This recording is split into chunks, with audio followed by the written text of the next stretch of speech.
Hello, everybody, and welcome to another installment of our still unnamed somehow weekly news show, where we being the staff of the Washington Post's video game section, talk about, discuss, round up, whatever you want to call it, the week's news. I am Washington Post reporter Nathan Grayson, and I'm joined by fellow Washington Post reporter Shannon Lau, and also special guest Kotaku reporter Ethan. Wait, I don't know how to say your last name still. I knew it once and then I forgot. It is Ethan Gach. Gach. It's very Okay, you counterintuitive. pronounce the Wait, CH. like Gachapon. Sorry. Yeah. Yeah, Ethan gotcha mechanics. He invented them, actually. It's a real problem. We've brought you here to atone It's for a your family crime. trade secret, yeah. Yeah. So what do you have to say for yourself? Why are you teaching children to gamble? You got to learn young to be able to master it later in life. Okay, well, that works for me, actually. That's a good point. But no, we actually brought Ethan on because he has done a lot of really good reporting on Activision Blizzard related matters pertaining to the Department of Fair. Sorry, I always forget that DEFH. DFEH. DFEH. Really? Wow, you learned Department something new every day. Department of Fair, Employment and Housing. I had to say it so many times that. But yeah, Ethan has done a lot of great reporting on that. And this week, there was a new kind of development in that whole saga, in that basically Activision Blizzard, in conjunction with the CWA, which is a major labor union, filed a national, another long acronym, NLRB suit against Activision Blizzard, accusing them of worker intimidation and union busting, which is not great, but also seems to fit a broader pattern of kind of what Blizzard has been up to and what kind of brought everything to this point. So yeah, I guess to begin, sort of for both of you, do you see this being another major development in this ongoing case, or is this more of like a response on the part of workers at Activision Blizzard to kind of Blizzard's continued sort of inaction or like decision to sort of not even really meet their demands or really acknowledge them meaningfully? Yeah, I'd be curious to hear what Ethan has to say about this and how he views this. But I think this is like something that's happening in conjunction with the DFEH investigation that's still ongoing and doesn't have a resolution to that lawsuit that's been leveraged against Activision Blizzard. And at the same time, there's a shareholder lawsuit. So this work unfair labor complaint is more about how the company was surveilling workers during the walkout and maybe threatening them and also, promising benefits and just the way that the company has been interacting with workers as the investigation with the DFEH continues and as people ask people inside the company about sexual harassment and all the other issues. But yeah, well, Ethan, how would you view this? Yeah, I mean, I think it's definitely partly a reaction to the fact that Activision Blizzard management has still not officially acknowledged and responded to the 4 demands that the Better Activision Blizzard King worker group had put out almost a month ago at this point. And at the same time, I think it's probably, I don't think it's a surprise that every company does some sort of they try to police the ranks of their employees to some degree, and so whether or not that crosses the line into intimidation or some of these other allegations is always what is up for debate. But I don't think that anyone thought going into this that Activision Blizzard internally was not going to be trying to put employees on notice. I mean, I know I've spoken to several sources who, even prior to the lawsuit, the original California lawsuit coming out, have felt paranoid about working at Activision Blizzard in terms of discussing concerns about pay, raises, just general working concerns. There is a general, I think, fear that people will be singled out as troublemakers when they bring concerns and don't have the support of a union or some other mechanism to try and keep them safe. And so I think in part, these are probably ongoing issues that now there's more visibility on them because it's in the context of this other lawsuit and this sort of month to 2 months almost now series of stories. So I think it'll be, and I mean, this is, yeah, so that's 3 avenues of litigation that the company is now facing as it tries to ship another major Call of Duty this fall and, continue to make shareholders happy with the returns. Right. Well, yeah, I mean, so like pretty obviously being sued by like the California DEFH. Did I do DF. it? No, DF. Wait. F comes before E. Yeah. DFEH. Yeah. There you I'll go. get it someday. Probably not today, but one of them. Anyway, but yeah, I mean, being sued by that entity is obviously pretty serious, and yet Activision Blizzard's response was to, again, engage in all these at least alleged tactics that are not at all, productive in the direction of resolving things. And so, I mean, at this point, is there like even facing these 3 different avenues of litigation, like, does it seem like any sort of tides are turning, or is it still just sort of a case where Activision Blizzard is going to do whatever they can to kind of not take responsibility or meaningfully change the workplace? Yeah, this is something I talked to a lot of sources about, whether they think that enough change has happened at the company. Like J. Allen Brack, the president of Blizzard, stepped down. You've already seen like head of HR step down. Other people who were named in Ethan's article that we should probably talk about too, about the Cosby Suite later. Have also left the company. So there are some changes like that, but I think the general consensus is that that's still not enough. There are some demands that a better ABK had made that aren't being addressed. And I'll like let you jump in from here.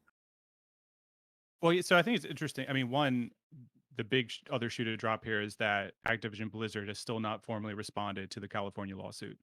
Um, I think there's like they have a generic time window of 30 days, but then depending on when they receive the papers and then what other allowances they get, they have more time than that. But I think currently there are, discussion proceedings scheduled for late in the year, but at some point they're going to have to file whatever their response is to the lawsuit. And PR wise, at least, that their response has already evolved quite a bit from when it originally came out, which was very dismissive and very sort of like, how dare you? And this is basically, you're completely Mhm. mischaracterizing all of the research and testimony you've collected.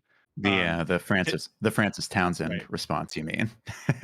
Yes, the George W. Bush school of take no prisoners, make no apologies.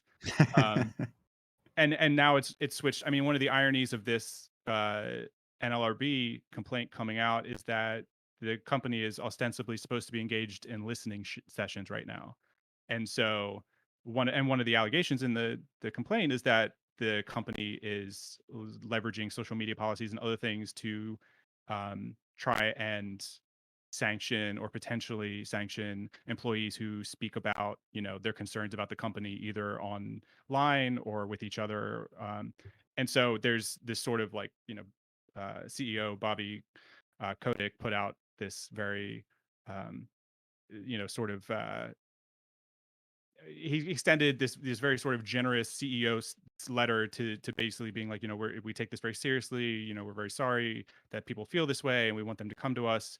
While at the same time, now their employees are alleging that behind closed doors, they're taking the very opposite approach.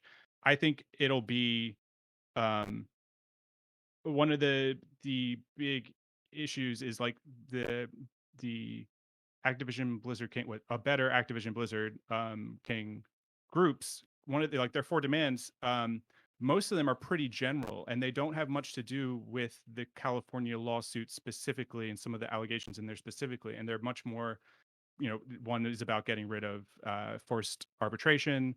The other is about greater pay transparency and more diverse hiring practices, which these issues relate, but I think they're much broader, and it's a much taller order for the company to fill than just saying, hey, we've got rid of the bad apples and we've now we have a new head of HR and we have new policies in place, and this new law firm, Wilmer Hale, has come in and said, hey, we did the audit and this is how you can fix it, and now you're good to go. Like the employees have already set out that won't be good enough, and that's basically the response that Ubisoft took last year. Now they weren't being sued, but they took a very similar approach of like, we're going to give you the long list of like, here's our homework and now it's all good and we're moving forward.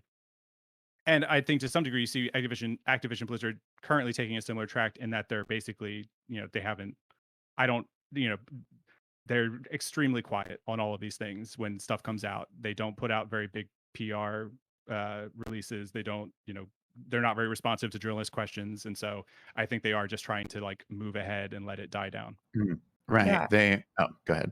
Oh, I remember one of the demands that that a better ABK has been asking for is to actually hire a third party to audit the company. And so one of the things was that Activision Blizzard did hire Wilmer Hale. So I went back and asked, does this fulfill your demand? And it doesn't, because the company chose Wilmer and Hale and not they didn't get any employee input from them. And Wilmer Hale has a reputation for has been pointed out to have a reputation for upholding kind of like the status quo and helping out the wealthy, and not so much any kind of reputation for exposing workplace inequalities at all. Mm-hmm. Yeah, which was an especially kind of eyebrow-raising choice right off the bat, because that came after I think Activision Blizzard kind of like began to kowtow, or like try to appear to kowtow to demands. They're like, oh yeah, maybe this is an issue. Anyway, we're gonna, obviously do everything we can to investigate this and improve our workplace. We're bringing in this law firm. And like, then that was especially amusing to me because I'm not sure why they thought that people would not, for example, look into the law firm. But I mean, I also get the impression that they don't really care that much. I think that they do probably to some extent think that they can just kind of keep moving forward and eventually this will go away. But at the same time, it's very clear that Activision Blizzard employees have been extremely diligent with all of this. Like, I think that there's not a day that goes by that there are not a bunch of them speaking out on Twitter. I'm sure that that's why Blizzard has been, surveilling social media and stuff like that, because they recognize that as long as their employees keep this going, it's going to be a thorn in their side. But I mean, at this point, like, do you look at this and sort of say like, okay, Activision Blizzard will at some point need to actually do something meaningful? Or do you think that they, given that they are a massive corporation with tons of, monetary backing and all of the power, is it possible that they can just win this war of attrition by sitting on their hands and waiting?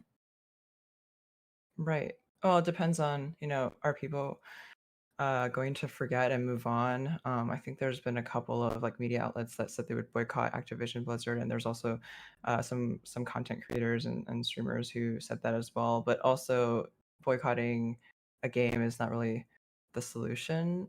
In some cases, people have said that if you boycott a game, you also are boycotting all the other developers who are maybe not the problem. So that is maybe not the answer either. But yeah, like Ethan mentioned earlier, Call of Duty Vanguard's coming out soon, and then you also have Diablo coming out. So, and Overwatch 2 on the horizon. Right. And so, I figure. Oh, go ahead. That's part of it in terms of like the developers on those games have a vested interest in Activision in making good on these promises, so that's partly not the shadow that's constantly hanging over their releases. Like in addition to whatever work issues they're dealing with, who on Overwatch 2 wants that to be the thing that people are talking about when that game is launching, or like to be constantly. And so I think that there's added pressure not just from employees wanting better working conditions, but wanting their work to shine and not be overshadowed by what I would presume from Bobby Kotick to be a pretty like I mean, he's very litigious and has a history of going very hard, and not I don't necessarily see, it'll be interesting again to see in court how where they try to draw the battle lines, and like are there what's the ultimate penalty here? Is it just going to be money? Is it going to be, that shareholders lose faith in him? Um, I think the real threat to him is probably if there is a successful unionizing action, that would probably be the biggest death blow for him. Right. Well, yeah, and I mean, let's kind of dig into that a little bit because it's interesting that this week's kind of NLRB suit talks, pretty openly about union busting specifically, despite the fact that Activision Blizzard employees have not formally, called for any sort of union vote, nor have they actually deemed this like an effort to ultimately create a union. They just, at least in terms of what they've been talking about publicly, have discussed like using collective action as a means to an end of getting their demands met. And so, like, how do you see that progressing? Because, like, at this point, again, I think that they are taking collective action as a means to deal with urgent problems, which makes a lot of sense because unions, for all of their strengths, do not always move quickly. But at the same time, like, you I guess have these kind of major moments, these big like inflection points, right? Similar to like what happened at Riot a few years ago with their walkout and whatnot. And then I think a lot of people in the games industry look at that and say, okay, well, this is going to be, this will be it. This is when everyone's going to start unionizing finally. But it doesn't like just suddenly happen. And so, I mean, what's your sort of read on how this is unfolding and where this might go on that front? Oh, one thing I will say is, I've I'm making a lot of calls around the story, and anybody can actually uh, file a complaint like this, an unfair labor complaint like this, and it doesn't necessarily have to be a union that does that, or people who are already unionizing. It's just anybody who has seen a company retaliate against them or surveil them, and then they can bring that complaint across. So Mhm. this complaint actually specifically does not say that the employees have unionized yet, and so there's like that distinction to be drawn. Um, but yeah, I mean, I think your question is a good one of whether or not we've reached the point where people are going to start unionizing. I just think that the labor laws in this country are maybe not as protective as the ones in Europe or maybe in South Korea, where that is easier to achieve. And I'll let Ethan weigh in on this too. Yeah, I mean, I would have a very tough time seeing. I mean, everything starts somewhere, so maybe um, there's a watershed moment in video game unionization that starts with the one of the biggest companies in it, or maybe this just ultimately puts pressure on Activision Blizzard to improve internally. I think it was Business Insider last year sometime. Um, of its own accord raised the floor for staff salaries to like 60,000 or something. Um, and I assume it did that in part. There was later on there was a unionization effort, but I assume whenever you have employee discontent, you can just respond to it, um, and try to improve things without them formally becoming a negotiating unit. And so I think there's obviously a way in which um, Activision Blizzard does enforce more diverse hiring practices and make commitments to interview people from marginalized backgrounds for different roles, and to create a more protective reporting mechanism so that people can file complaints internally without necessarily going to HR, without it necessarily getting back to their manager or whoever else they have the issue with, and even just pay increases. I mean, one of the ironies of this, you know, me finding out from my reporting is just like how underpaid so many people at Activision Blizzard feel. And I think from the outside looking in, you'd say like, oh well, Blizzard makes some of the most iconic games out there. Call of Duty is one of the biggest video game franchises ever, and yet the people toiling away on those games are some of the lowest paid, in part because they get to put that credit on their resume, and it Hmm. becomes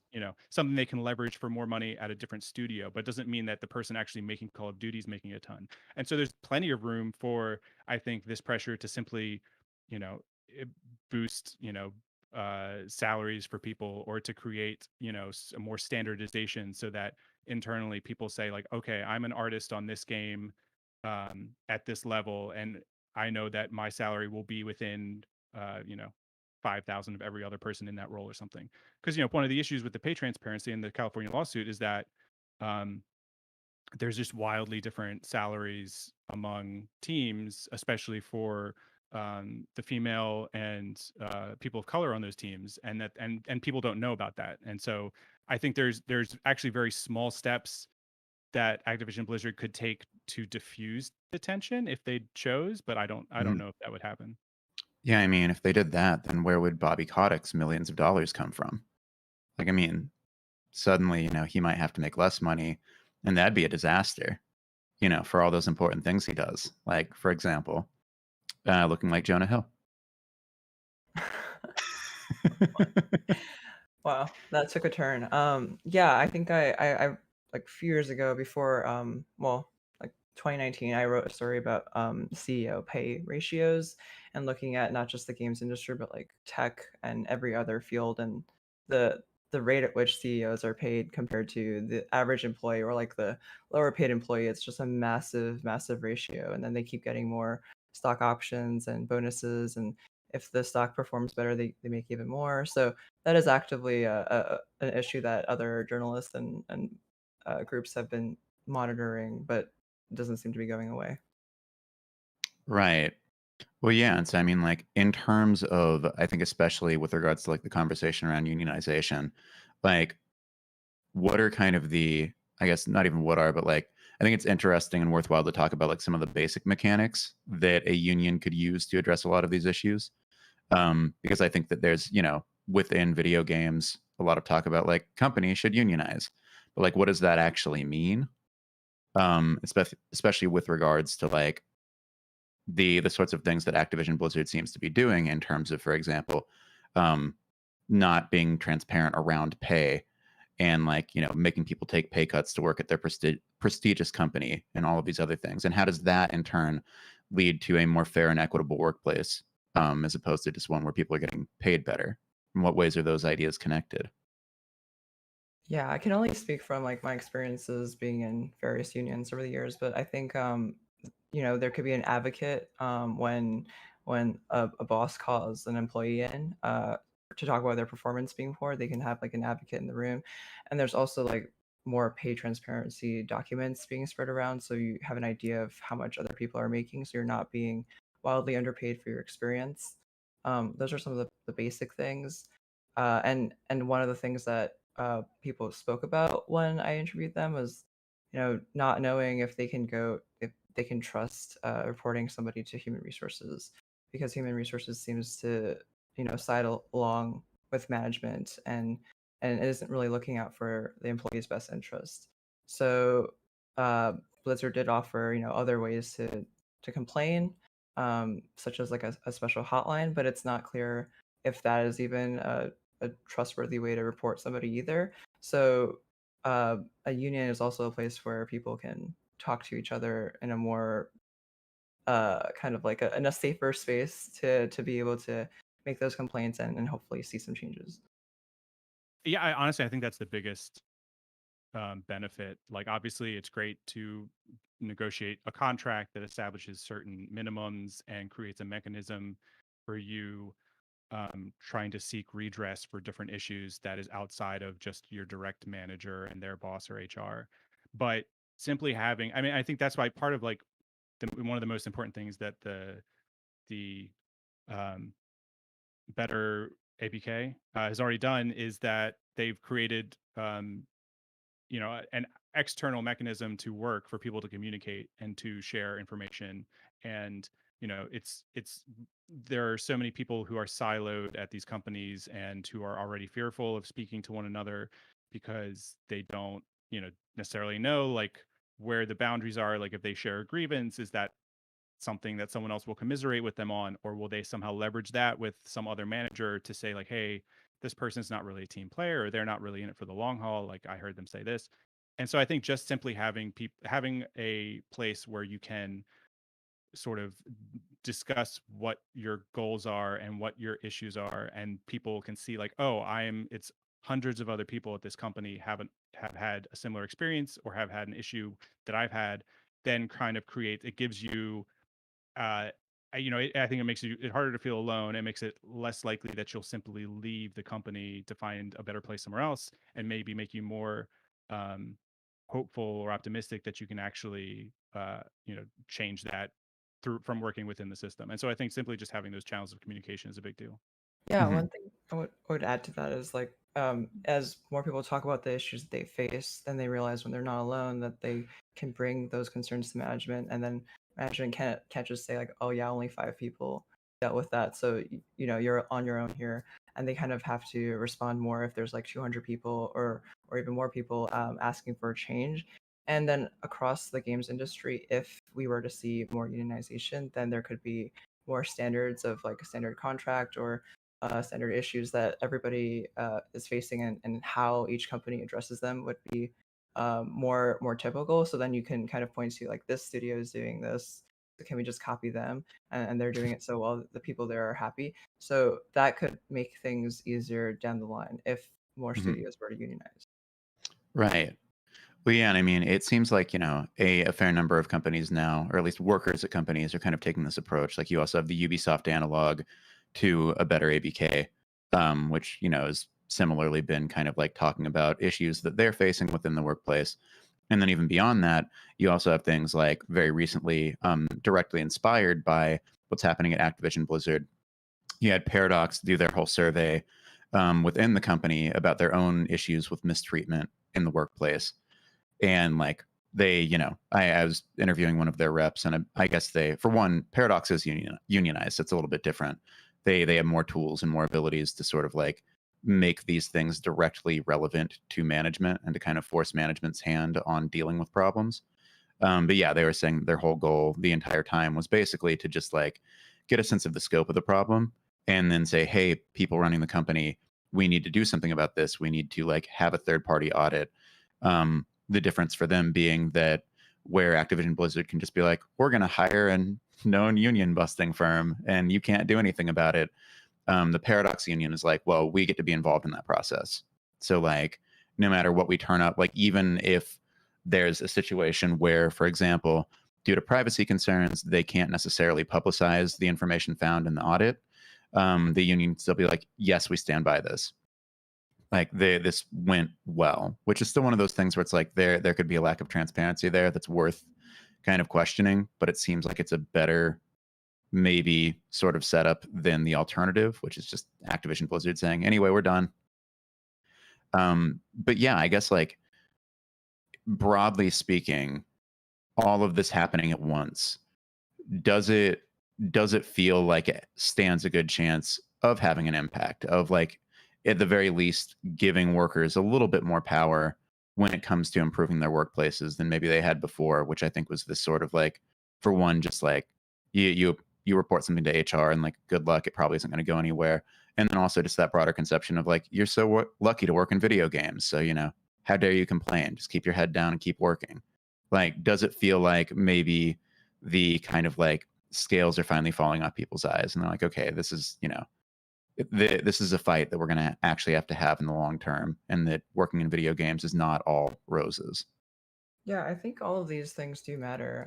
If you just look back at what happened with Riot in 2018 or with Ubisoft last year, Riot, for instance, when I did my feature on Blizzard, when I spoke to some people, they said that the Riot lawsuit, alleging sexual harassment and discrimination, really made an impact on people at Blizzard too, and they were starting to be more concerned, and that's around the time that they introduced the two drink maximum policy at company events too, for a number of reasons. But one of them was looking at how things were going at Riot, and being concerned about the entire industry overall. So I kind of see that there could be some impact from the Blizzard situation across the entire games industry.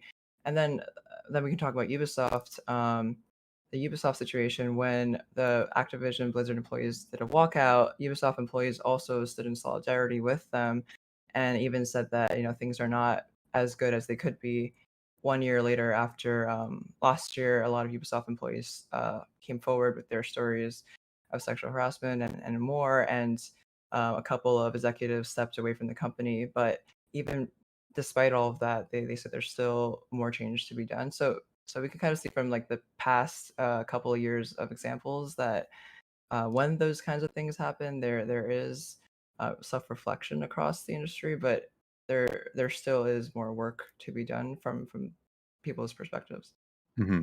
I mean, Ethan, you've done a lot of reporting on Ubisoft, and like I think that the kind of broader outcome so far has been, yeah, like that employees within the company still don't feel like Ubisoft has done enough to actually make substantial and meaningful changes.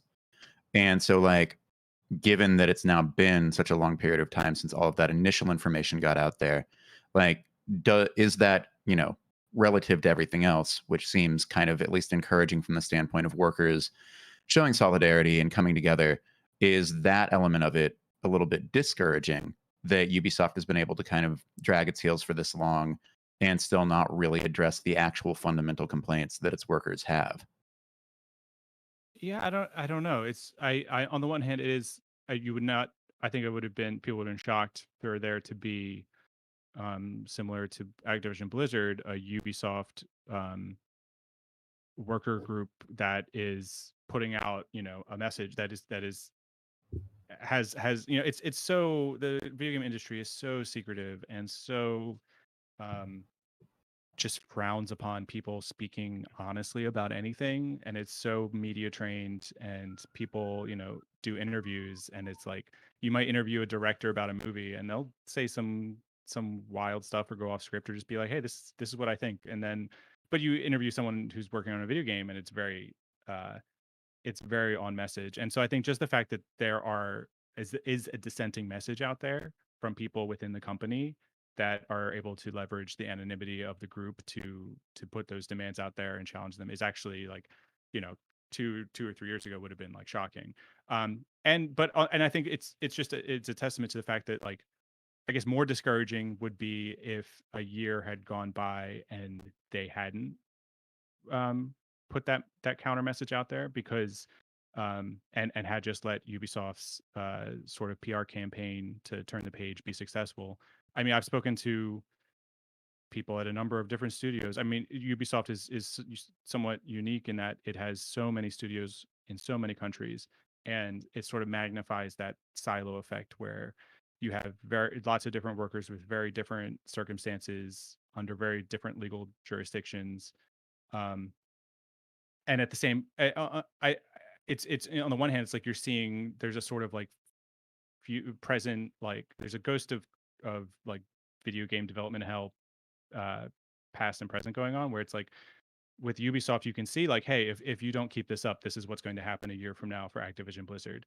Your people are going to be somewhat less interested in your story from a media point of view, and things probably won't have dramatically changed. Now, Activision Blizzard employees have the benefit of these lawsuits that will propel, that will force the issue. But I think especially with Ubisoft, there's a fundamental question of power, and is the company willing to give you a pound of flesh and admit that it did wrong? And I think in Ubisoft's case, um, while dramatic at the time, the resignation of Serge Hascoe, the chief creative officer, and a number of other senior people, it was people who there had been extremely damning reports about, very specifically, more so than anything that has come out even in the Activision Blizzard case, in terms of having names of actual employees attached to them. And yet there were stories about dozens of people beyond that across the company. And it was a sort of, the people I've spoken to who are most at Ubisoft, who are most discouraged, is that there was this sort of like second tier of people who they thought were, for one reason or another, were detrimental or abusive in some way, or had reports of sexual harassment against them. And it was not that just that they were not fired, but it was that there was no sort of resolution to, like, we did the investigation and here's what we found. um, that was one of the things that Yves Guillemot, the CEO of Ubisoft, said last year, was that I'm going to personally follow each one of these investigations, and that's turned out not to be true. I mean, that was a lie. And based on the people I've spoken to, who say that they have never gotten clarity on what the outcome of their complaints were a year later now. And so I think it's really about whether or not, like, they're anyone who's ever had to address any kind of issue, whether it's a very serious work issue or even just like a consumer complaint on the phone, like at some point, if you let them just go away, they will, because they don't want to deal with it. And so I think it's really a matter of not letting that happen. Hmm. Yeah, that makes a lot of sense. And I guess we'll see how that works out. I mean, like you said, I think that on the Activision Blizzard side, the lawsuits definitely help things. But at the same time, like it already feels like interest in kind of the Activision Blizzard situation is lower than it was when it first started. It was very explosive at the time. Now it's kind of like, there's movement on that front, but people are not losing their minds over it in quite the same way. And that's just the nature of, the modern, hyper fast moving, frankly, too fast moving news cycle, where things that are extremely important kind of get buried. But I yeah, mean, assuming it goes to trial, I think it'll be a lot like the Epic versus Apple mm, cycle that we just went through, in terms of like there was a lot of attention initially, and then there'll be a huge resurgence if there's an actual trial, when people have to like answer in person about these things. so you're saying that another element of the legal system will get to try to define what a video game is? Yes. I And can't we'll wait. probably also be like, I could not tell you. And everyone in the games industry will be like, oh yeah, no, we agree. It's impossible. But yeah, with all of that said, I actually think that's a pretty good segue to what our next segment is going to be, which is about Epic v. Apple. But first, Ethan, thank you for taking the time to come on and talk about all of this. It was a pleasure having you, and it was neat being reunited with you, even though I have no idea where we know each other from, and it's probably impossible to find out. Yeah, I think it was at a party we met sometime. Yeah, I know, a We wrote for multi-year some small party. blog. A multi-year party on the internet. Full But it was one of those laughter and parties tears. where, like, after a couple of years, you're like, this isn't fun anymore. Why are we still doing it? No, thank you both so much for having me on. Yeah, thank Yeah, you. of course. And yeah, I will see you around. Bye. Bye. All right. Wow, we did one segment. Also, very briefly in this kind of intervening period, hello to the person who just popped into chat, whose name I cannot pronounce for the life of me. Onori Deonu. Please, Yeah. what are the things I really need to learn more about? Oh man, there's a lot of stuff that we could all stand to learn more about. I mean, I think that it begins by first interrogating your own emotions. We should learn more about ourselves. That's my advice. Sound advice. Yeah, I think so. And then like video game news is kind of like a distant fourth on that list of things. Yeah. So are you saying everything we're doing here is not important? Well, I'm not saying that. Wow, poor Florian. Hey, by the way. Hi. Let me just do a proper check. Let me see. Do you want me? Let's see if I. You sound good. You look good. I think you're good to go.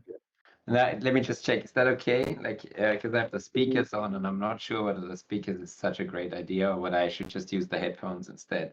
Because I'm back in the office now, which is a bit weird. Headphones are always better. Yeah, headphones are always better. All But right. again, you sound fine for now, so whatever you want to do. Okay, let me just. This quickly is check Florian's this. second time on the Okay. channel. I'm just gonna check the audio settings really quick here. Okay. Let's see what. Yeah. Is it picking up okay now with the audio, the mic? Oh yeah, sounds great.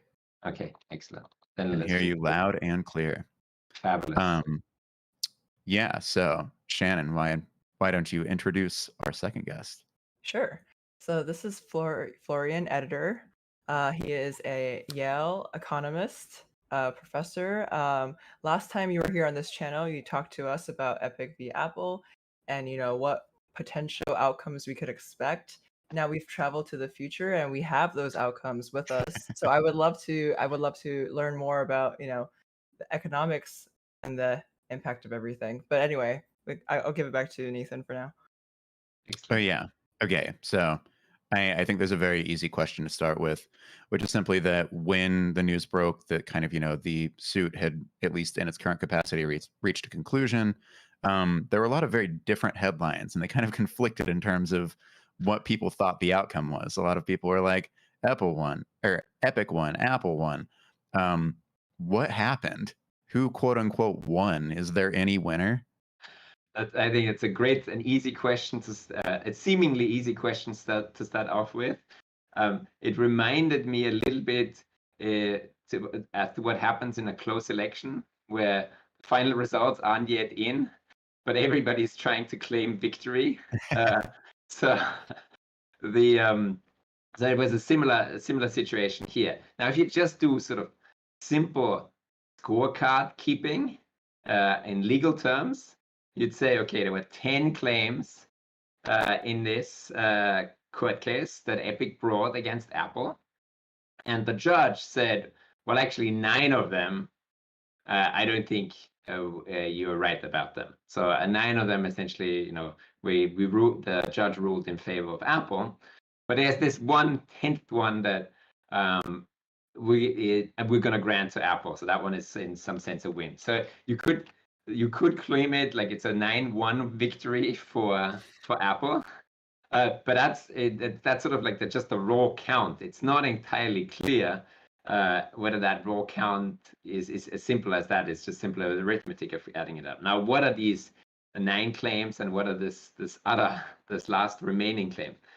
The 9 claims are essentially mostly about is the Apple App Store for games a monopoly, and has Apple abused that monopoly position to charge exorbitant commissions of 30% to developers, and specifically actually to games developers.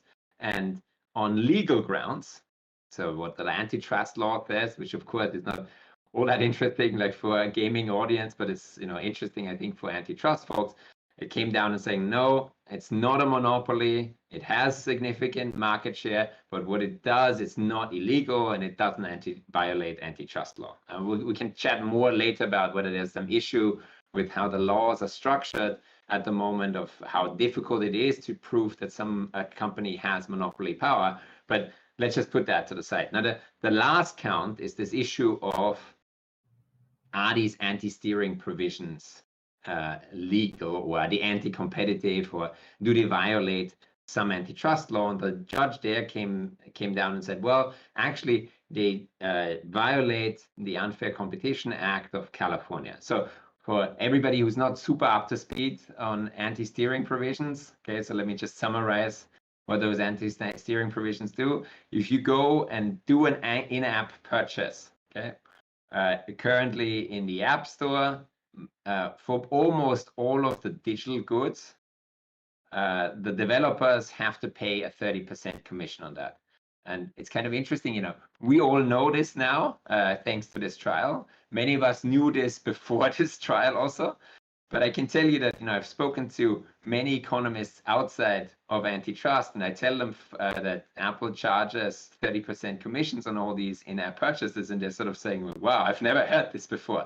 And so it's true that in some way, this entire Apple App Store and these in-app purchases are a little bit of a black box. And it's even more of a black box because of these anti-steering provisions that essentially prohibit the developers from including a link or a button to their own website and telling the consumers, look, you can go to our website, and if you purchase the good there, that will then show up in your mobile game on the iOS platform, we don't have to pay 30%. Okay, and so everybody can go and check that for themselves. If you're on a basic Spotify contract, for example, and you want to upgrade, at the moment it just says, well, sorry, you can't do this in the app, but we sort of rely on you on how to figure this out. And so these anti-steering provisions that really prohibit developers from steering customers away from the in-app purchase directly onto their own payment system, they are declared illegal. And that, I think, is a big win. Epic didn't say that it's a big win for them. They really wanted to win on all the other 9 counts as well. But I think for a lot of developers, that's actually a big win. Yeah, that's a great summary. I think just really quickly to recap for people who didn't read this article or don't know what. So it was, as you were saying, Apple can no longer stop developers from including extra links or buttons to different ways to pay, but also Epic has to pay Apple all the revenue commissions that it owes for one Fortnite was removed from the Apple App Store, but it still had this alternate way to pay Epic directly, all the 30% revenue commissions from the time that Epic did that in August 2020 to when the trial resolved to now. Epic owes Apple that money. So those are the two big things that I noticed. Did I leave anything else out? No, I think that's it. But on the other hand, sort of the penalty, the pure penalty for Epic of having to pay Apple is, relatively small. I mean, it sounds big, like it's 3.5 million or up to 4 million, but in the end, that's really not what they care about. The big hope, of course, was going to be that Epic wins on the monopolization claim, and the judge says, no, look, the App Store has monopoly power in this defined market of mobile gaming transactions, and we can chat about exactly what is a game and what exactly is the market about this. But they were hoping, saying, well, look, Apple is a monopoly, and now they got to give back. They got to give us all these alternative payment options directly in the store, not just giving us the opportunity to link out to our website, but they also might have to pay us all kinds of penalties. So Apple might have to pay Epic for having all this monopoly power. So that did not happen. And I am, we can now chat about Epic said they were going to appeal, but I'm somewhat skeptical that they're going to win on this. Not that I'm let me be clear here. Like I want to be unbiased on this, so I don't have a particular way of thinking, but that it should go one way or the other. But when we first spoke, 3 months ago, I think, Shannon, I said, I think it's going to be difficult for Epic to win this trial, and it's going to be an uphill battle. But even back when we spoke, the judge had already hinted at this fact that, these anti-steering provisions, they kind of look a little bit anti-competitive. They doesn't sound like why are they in there? Mm-hmm. Yeah. Oh, just really quickly. So Epic paid Apple $6 million according to Tim Sweeney's Twitter. And also, yeah, I agree with you. When we spoke in May, there was like a lot of hints from the judge of this decision. But Nathan, what were you going to say? Oh, I was just going to say that, so right now what people can do, to be clear, is now they have the ability to link to other payment, basically means of payment in apps that are sold on the App Store. But it's also the sort of thing where, we live in a time where, for better or worse, convenience is king. And a lot of people are going to look at that. And even if they're presented with another option, we'll probably be like, well, I'm just going to do it within the App Store because it's one click versus like 3 clicks. And it's also one click with like all your credit card information and whatever already tied into your account. So like you don't have to enter anything new. And so it's the sort of thing where, to me, it strikes me as kind of for a company like Epic that wanted so much more, a fairly hollow victory. Like I don't really know that it necessarily impacts the economics of the App Store very much in the grand scheme of things. Yeah, I think that's a great observation. And I think it ties in also with sort of like a little bit these broader developments that we've seen on app stores, both for Google and for Apple. And what you hint at, sort of like the stuff that we're talking here, is really mobile gaming. And a lot of these purchases in-app are going to be impulse purchases, sort of where I do this, I want to have this right now, and convenience is king. Okay? And I don't want to click on another link and then go to the website there and then fill in all my credit card information. And yeah, maybe I'm going to save $1 or $2, but it would be just easy if I click right on the button for the in-app thing. Now, that's a little bit different from a bunch of the other apps. So I mentioned Spotify before, or you could think also about Netflix. Now, they are also not offering right now sort of upgrades directly in the app of what you want to purchase in terms of a subscription. But Apple has announced, following a settlement with the Japanese Federal Trade Commission, basically Japanese antitrust authority, that they're changing those anti-steering provisions already for all of the so-called reader apps, sort of stuff that has like magazine subscriptions or content subscriptions. So think Netflix, Spotify, any magazine that you buy. Of course, those reader apps do not include all of the mobile gaming stuff that we've been talking about. Okay? And I think there's an important distinction here. This is the mobile gaming stuff is a lot of these impulse purchases that you immediately need to have. And the other stuff is sort of like content that you would want to consume maybe in the future, where you're thinking already more about the future. There, it's like one additional set of clicks for something that you will enjoy a couple of times later on. So there, it's not all that important that you have the convenience. So the barrier of these anti-steering provisions is still there because it doesn't quite have the convenience that you mentioned. Mm-hmm. Oh, and that leads me to like an interesting point. So when Tim Sweeney, Epic CEO, he was tweeting, he said that Fortnite is still not going to be back on iOS until there is some kind of fair, playing field between Fortnite and Epic's payment system and also Apple's payment system. Do you have any thoughts about Fortnite not coming back and that whole situation, Florian? Yeah, I mean, I think they are basically doing a holdout. They're saying, look, I mean, if they were to come back now, I think they would also massively hamper also their chances in any appeals process, because then people then the judge might just say, look, you came back, and surely that is, if we leveled the playing field already with these anti-steering provisions, but I don't really see how you are now still going to win on this sort of monopoly case here. They're right to some extent to say that it isn't a level playing field, for exactly for the reasons that we've mentioned here. It's not totally a level playing field, because one thing requires one click and the other one requires click on this thing, going to another website, filling in the credit card information.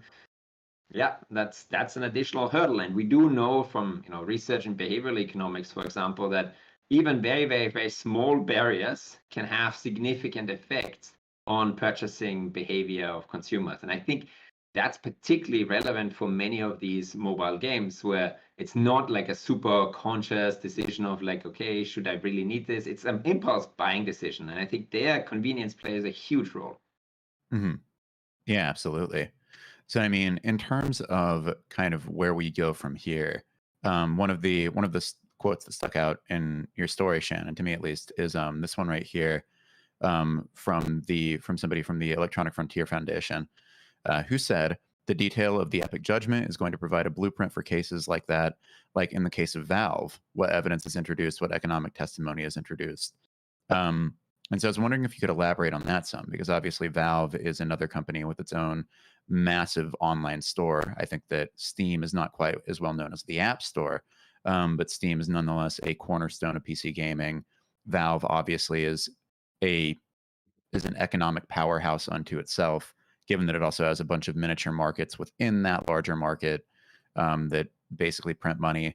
So, I mean, where does this lead for other platforms like that? Yeah, I think I agree with that statement, that it does provide a blueprint going forward. I mean, even we know that there's an Epic versus Google lawsuit that's ongoing, which basically very similar complaints, and I think a lot of the stuff that's going to apply here. The Valve stuff, I think similarly, like it's sort of asking why are we tilting this so much strongly in favor of these platforms, or these dominant platforms that, as you said, are somewhat printing money with these stores that they've created. There's also an ongoing one now against Sony and the PlayStation App Store, where it's similar. It's the similar business model again, where you're charging commissions for any in-app purchases or any in-game purchases that are accruing to whoever runs the platform. So I think I agree that this is going to be relevant. I would guess that unless we have a major change to antitrust law, I don't think any of those suits are going to win on the basis of sort of monopolization. All of the judges are going to also go sort of like with the existing ruling a little bit and saying like, no, I don't think there's too much evidence of a monopoly. Like if you can't prove that Apple iOS, the iOS store, the App Store, has a monopoly in mobile gaming, then I think it's going to be very hard also to prove that sort of Valve has a monopoly in gaming. Okay, or you would have to define the market very, very narrowly in order to win there on a monopolization claim.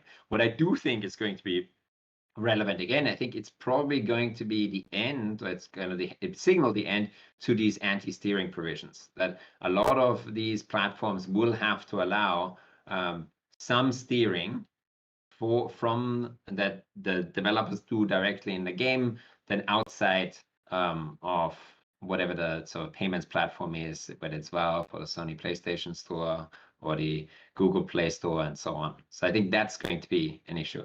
Now, there is the counter argument that we haven't yet, really dove into, which is that, of course, Apple built this ecosystem in the first place, and so they're saying that now, if we are we're now letting developers redirect all of the consumers onto their own platforms, they're all going to circumvent the 30% commissions.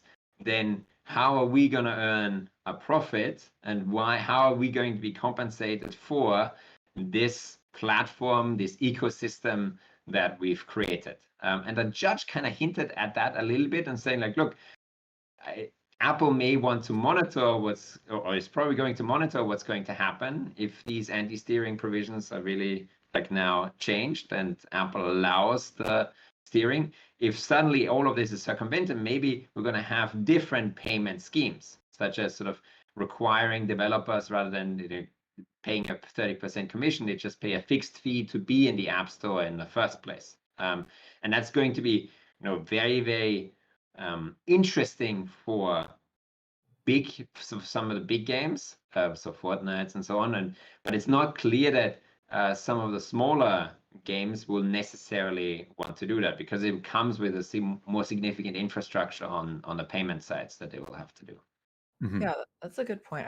So when I talked to Mitch Stoltz, like some context around that quote is that he said that this could influence the Apple verdict could influence how future lawyers think about what evidence they want to present, but it doesn't necessarily mean that those cases are going to go in favor of the indie developer or like the small underdog in those cases, because the antitrust law is still so supportive of companies right now.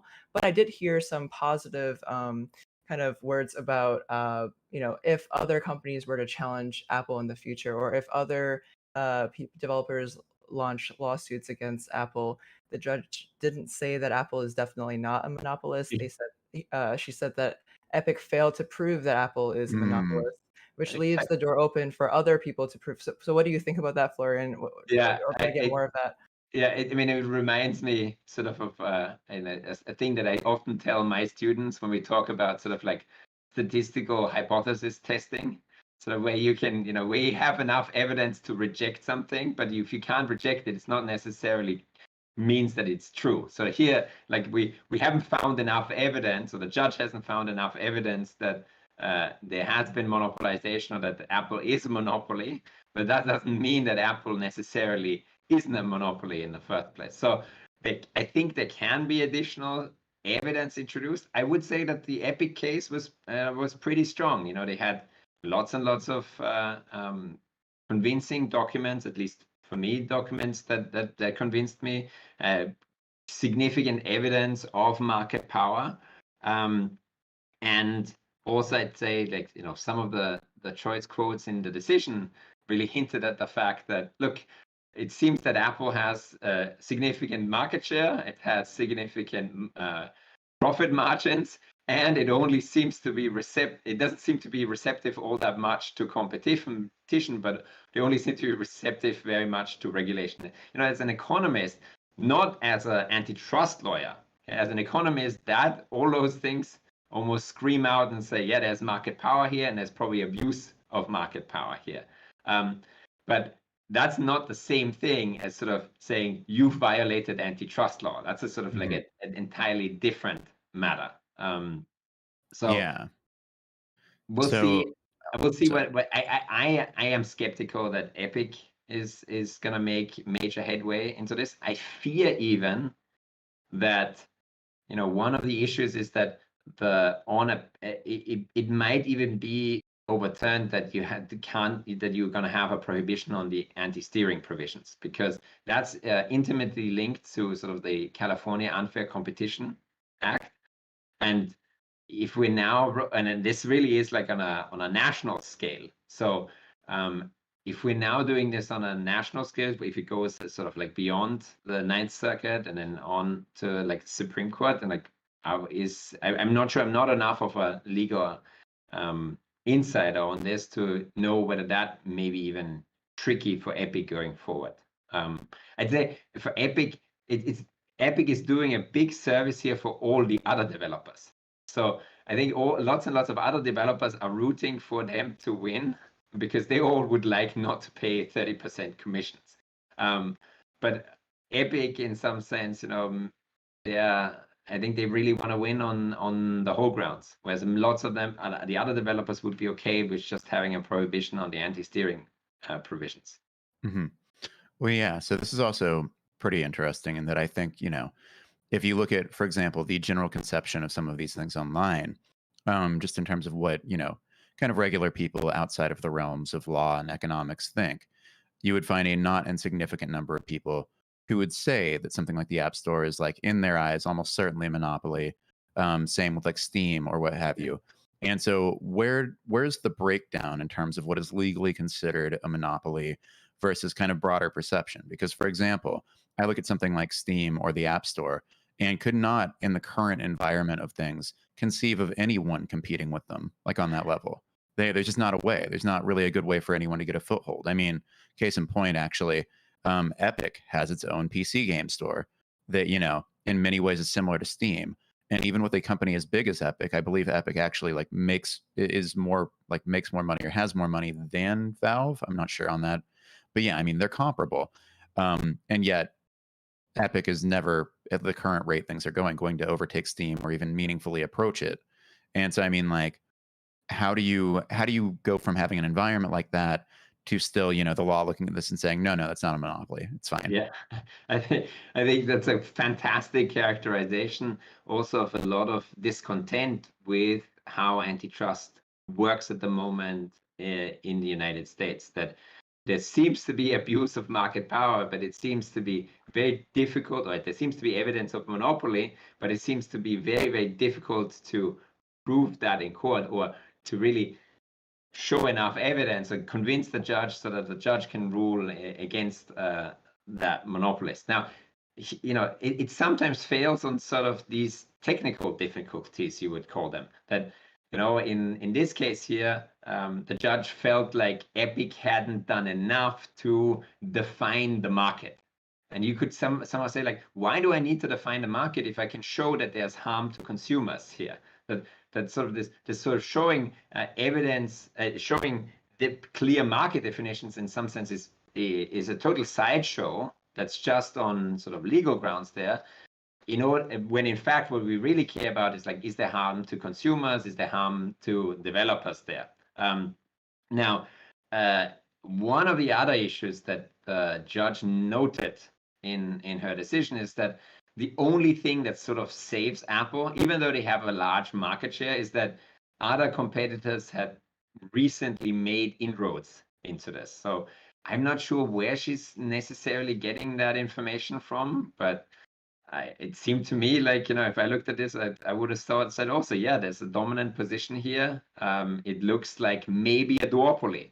But you could even say, like, well, if you've always been on an iPhone, it's not like you're going to switch over necessarily to Google Android. So it's not really clear that this is a duopoly. Or switching over, requires buying a new phone for $600. So the switching costs are huge. One of the things that I want to particularly highlight here is that the judge was very, very tough on many of the economic expert witnesses. So I think Shannon, in her excellent article, sort of said, like, look, the whole document is full of dunks on economic experts.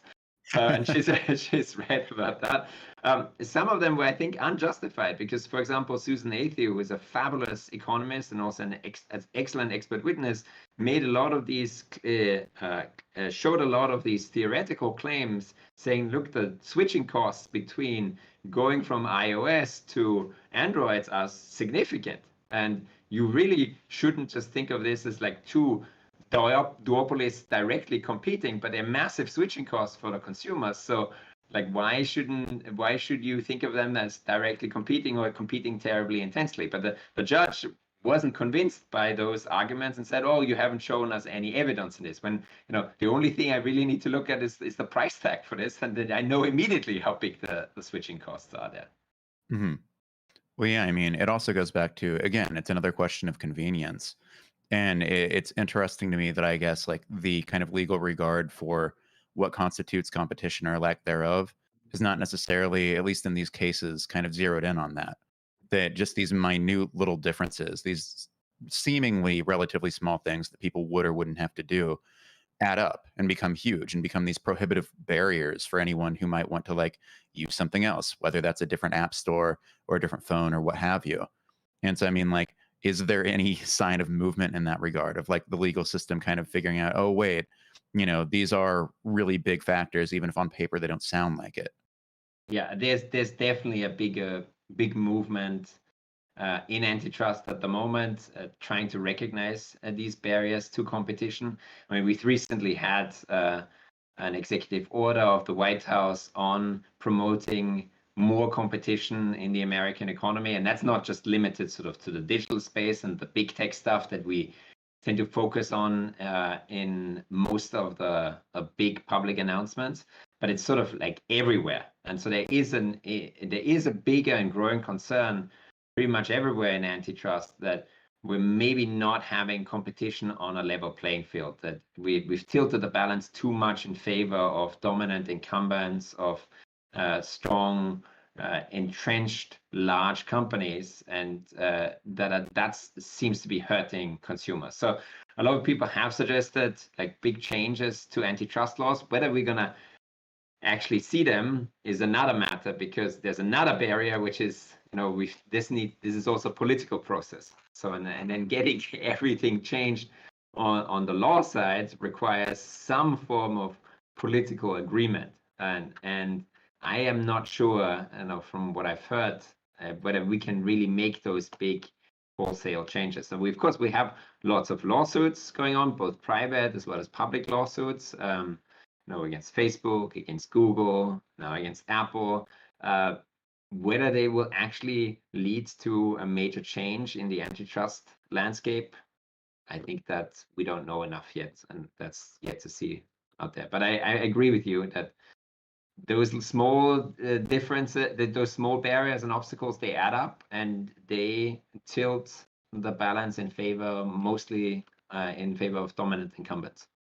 So Florian, at the beginning of when you came on this show, I wanted to ask you this, and I think we can circle back to this now. I am curious how the economics of the Apple App Store might change in your view. Now that because I didn't realize how mobile gaming accounts for most of Apple App Store's revenue, and then most of that gaming revenue comes from a couple of people who like spend over $2,000 a year on mobile games. And so, do you see any changes to those economics? And I also want to ask you what games you're playing now, but I'll leave that at the end. Yeah. So I think there could be. So one concern is that, okay, if we have these prohibition on these anti-steering provisions, then we're gonna have a lot of the revenue that's currently accruing to Apple. We're gonna have that go to developers. Now, all three of us, I think, are somewhat skeptical that they're going to get all of the 30% back, primarily because of this convenience stuff. But also because I think Apple is probably going to add additional barriers, not just anti-steering provision, but sort of make it a little bit more difficult for developers to claim this whole thing. How big this is going to, I'm not sure that it's going to change really the whole economics of where all the revenue is coming from. I think it's still going to come mostly from these super users in our super gamers in for mobile games. Whales. They're called The whales. whales. That's right. Exactly. I think it's still gonna come. mega whales. I think the whales are also gonna love this because they're gonna pay in the ideal case they're gonna pay 30% less. But of course, once that happens, I think Apple is gonna think very, very strongly about trying to get out of getting the revenue back in some other way. So I'm not sure. I don't think it's going to change the economics in a major way. It may just change the way that we allocate the surplus and the way we sort of structure that. And then finally, I have not been playing any games. I've been really involved very much in this research stuff. It's been really fun to follow this trial. And all summer long, I've been thinking about, okay, what's going to be the verdict? And I hope I can come back on this live cast here. But every now and then, I do a Hades speed run. So nice. So I managed the other day to get it under 15 minutes. So that's really been the only gaming that I've been doing this last half year. When the next episode of this show happens next week, I will have 3 images on my back wall behind me, arrayed not unlike the 3 behind you, and one of them will be a Hades piece of art. So, very good. But also you raised another very important question in my mind, which is, you said you haven't really been playing games. You instead have been following this case. And so in that, and you said it was fun. So in that sense, is the case itself a video game? Very good. Excellent. Yeah, we should take that. It's a metaverse onto itself, I think. Yeah, no, at this point, what isn't part of the metaverse, right? It's the metaverse in the end. Yeah. And we're all just brands. That said, with time winding down, Shannon, do you have any more questions for Florian? Oh, no, those are my last ones. Alrighty. Well, then, Florian, thank you for joining us. Thank you very much. GG. Thanks, Florian. GG. GG, easy. All right. Well, see you around. And now we need to... There we go. Okay. So we actually have a small amount of time left for the final segment. This is going to be like a full-on speed run to, really continue the theme forward from earlier, because I've got to be at a thing in 13 minutes, but that's, still an amount of time. Fortunately, I didn't grab that many stories this week because I've been busy. So this should not actually be that difficult. Let's see. What is this one again? What are any of them? Oh, no, that's fun. That's for later. Continuing on the kind of broader theme of video game workplace issues, I found this story pretty interesting in the grander scheme of that, in that a bunch of ex-Ubisoft people, Ubisoft being one of the companies that we discussed earlier, have opened a new studio and immediately dissed Ubisoft. Wow. Which, I mean, mainly they did so not necessarily speaking about workplace conditions, but more in regards to the kinds of games they want to make. They want to create RPGs that are focused on immersion, great characters, powerful storytelling, and strong gameplay, moving away from the massive open world model full of icons to clean up, which is, very Assassin's Creed, very Far Cry, very, basically you name a currently existent Ubisoft game, and it probably employs some version of that model. But the thing that they said that was really interesting to me is that they are also interested in doing a better job of treating their employees well. They their goals include imparting workers with a strong sense of inclusivity and collaboration, as well as offering full and partial remote work, in-office daycare services, and permanent summer Fridays. Wow. I don't know about y'all, but I want permanent summer Fridays. Yeah, I know. They offer them at some workplaces, but they're usually not permanent. They're usually like, oh, I'll give you a day off, I guess. Right. But yeah, no. Some friends of mine were like, because I didn't even know about this as a concept until I moved out here. Oh, really? And so I was talking to a friend a couple weeks ago, and she was like, oh yeah, it's a summer Friday.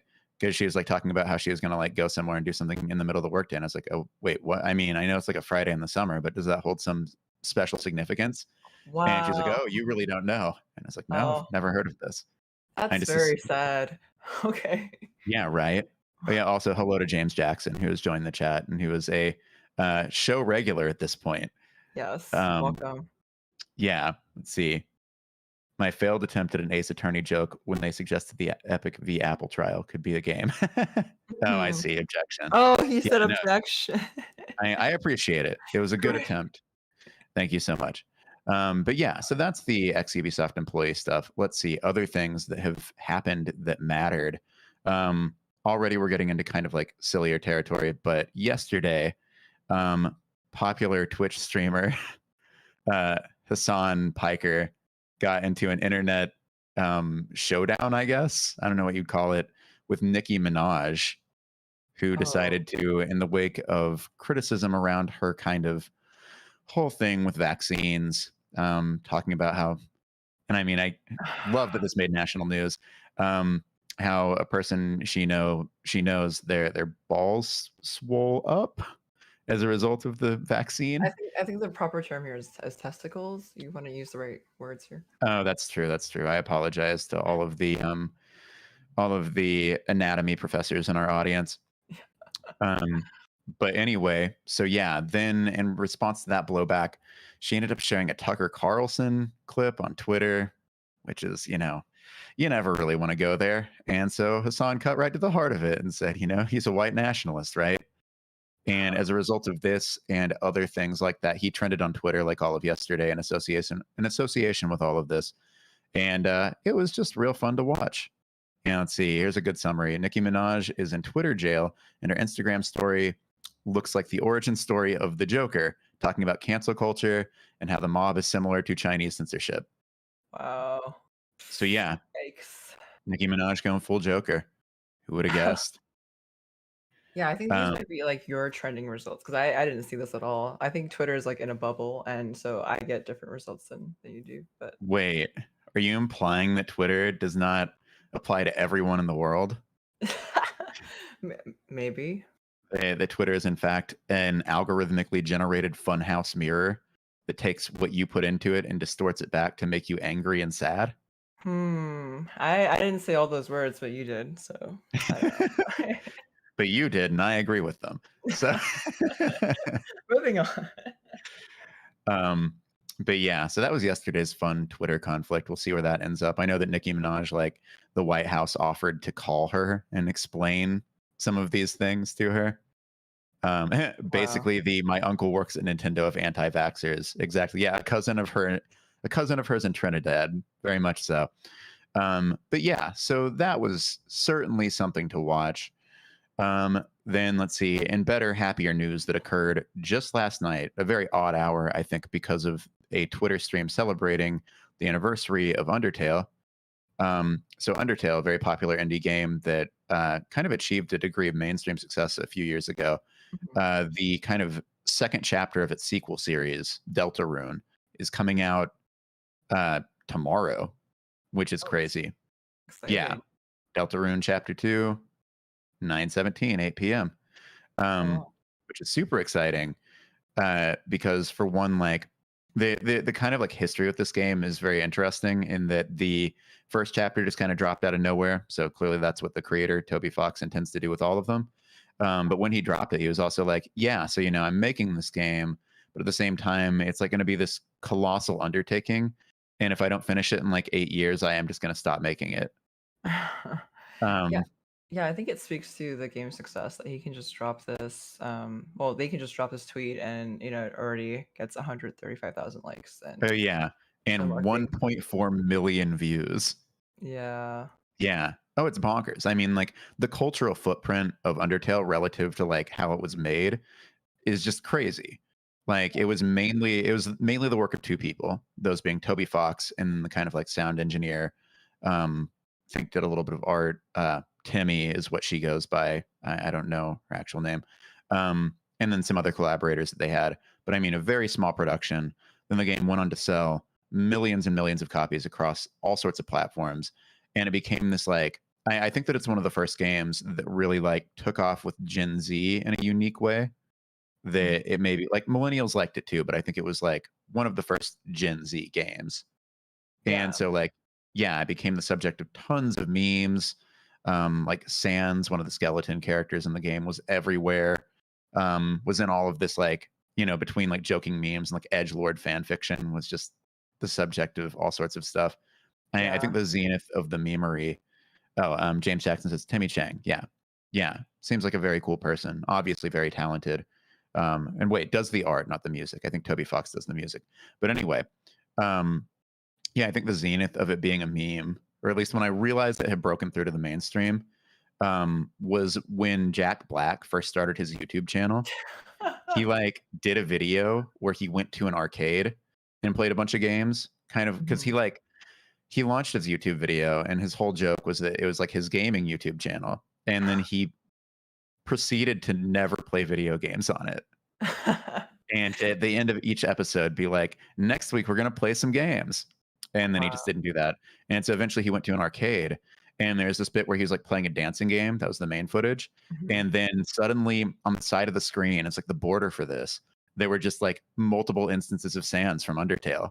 And I was like, Jack Black knows who Sans is?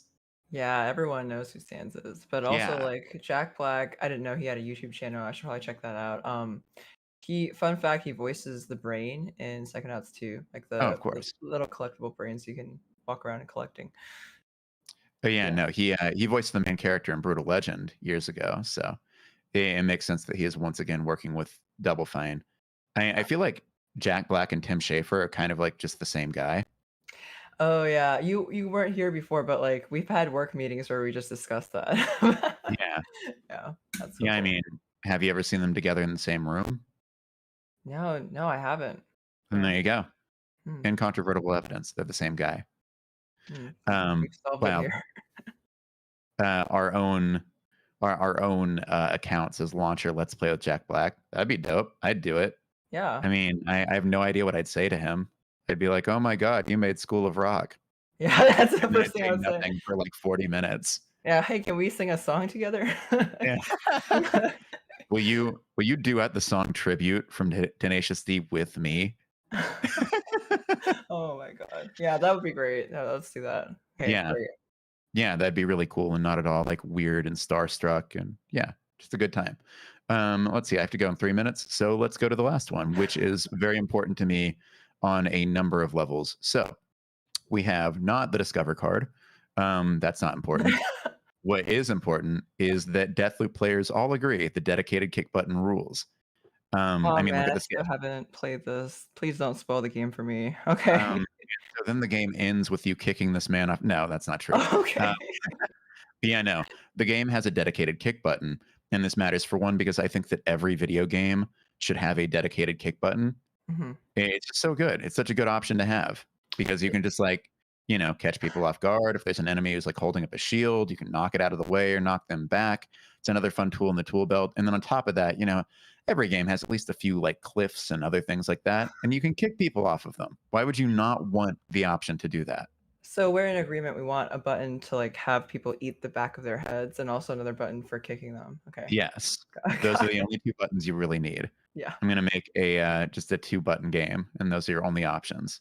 Hide the evidence that you were eating them by kicking them off the cliff after. That is an option. But yeah, so there's the kick button in this game. And then the thing that a lot of people seem to have forgotten, and this really bums me out because this is an important element of video game history, is that Arcane, the developer of Deathloop, kind of pioneered that. They didn't pioneer the dedicated kick button. I think there's one in like Duke Nukem and some other games like that, but they made the best one. They made the one in Dark Messiah of Might and Magic, which is an earlier game of theirs that absolutely rules and that was not appreciated enough in its time. This was before Arcane became part of the Bethesda megalith. But yeah, this game was so good, and you could kick everyone and everything, and the game was super physics powered. And so, like, I mean, look at this, because like you have this spike wall here. These things were everywhere, so you just constantly be kicking orcs into walls, and they'd like ragdoll, and their stuff would go flying everywhere. Wow. And then the worst thing you could do, the most evil thing that was also just like extremely regrettably funny, is that you could kick people downstairs. You kick orcs downstairs specifically. And like, I think somebody posted a GIF of this in that thread, but I guess not. But yeah, you could do that. And so what would happen is you would kick an orc down the stairs, and they'd kind of get up. And like, if you kicked them down enough stairs, they'd definitely be injured. And they just kind of hobble up the stairs very slowly, like dragging their leg behind them. And you'd be like, man, what are you planning to do? Like, this fight is Aw. already over. You don't have anything left, and then you just kick them again. And Wow. they'd fall back down the stairs, and they'd get up, and they'd do it again. And you could just do this over and over and over. And it felt so wrong, but it was so funny. Wow, I would feel a little bit bad for them, but this reminds me of like when I have an ant in my house and I like Mhm. take a hula hoop and I kind of like trap it in the hula hoop, and as they keep walking, I just keep turning the hula hoop. Anyway, well, There are all these like things that people do to, I guess, like things that they perceive as not human that make me wonder, like, are we all monsters? Are we all terrible? no. I mean, like, I have a Oh, fundamentally pretty optimistic view on humanity, except in moments like that where it's like people just talk about, callously just killing bugs in all sorts of like weirdly Machiavellian ways. Um, yeah, I mean, in my defense, I didn't kill them. I was just testing if the ant would know where they're going, and they don't know, and they're just going in a circle. And oh, that's well, like, that's much better then. yeah, You're just trying to decide if they were intelligent enough to deserve being deemed, living creatures. yeah, of course, it was just a test. Okay. Well, that changes everything. Then actually people are good. No further questions, no notes. Great. I'm glad we resolved that one. Okay, cool. All right, fantastic. Well, on that wonderful note, I think we're going to wrap up for today because I have to get to a mandatory meeting in -1 minutes. So thank you, everybody who tuned in. Let's see. James Jackson just wants to know why Shannon is trapping her aunt. Oh, her aunt spelled it. Oh Why no. were you doing that? That's really messed up. Oh no. I mean, I know some people have like difficult relationships with their family members. Oh, well, no time to answer that question. Stream is Oh, over. Say bye, Shannon. Bye. Wow. Excuse me. Oh my god. All right. Yeah, you can go, I think, right? Okay. Bye.